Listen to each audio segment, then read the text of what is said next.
I'm Attorney Leila de Lima, former Justice Secretary and Chairperson of the Commission on Human Rights. Allow me to articulate on certain issues included in the reform agenda of PMDL, which I strongly feel about and strongly feel that must be prioritized if I'm blessed enough to join the Senate. I've carried my personal aspirations in my job, holding criminals and human rights violators accountable, pursuing an accountable government, protecting innocent children from human trafficking, because we aspire to make our country a safe place. As you know, the Aquino administration has been serious with its transparency initiatives. In fact, the transparency efforts have been recognized by the International Monetary Fund, but we need to strengthen these efforts through the passage of the FOI. Thus, the first order of business would be to pick up from President Aquino's request to pass this legislation. The Freedom of Information Act is the core of any democracy. Transparency, accountability, and participatory governance cannot happen without the FOI.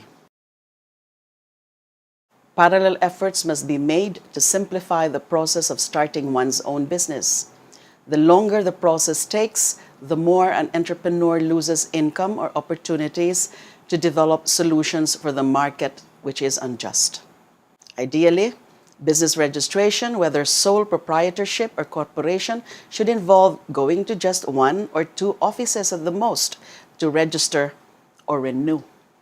Likewise, projects under the government's public-private partnership program stand to be jeopardized if the ease of doing business is not streamlined. The protection of our migrant workers who continue to buoy the foreign reserves of the country must be of utmost urgency. But as with any plan for their protection, it must include the generation of employment opportunities back home. That is the end goal, for them to come back home and find work here. There must be policies for returning OFWs who wish to set up their own opportunities here, given the skills and experiences accumulated in other countries. No empirical evidence anywhere has suggested that the death penalty deters crime.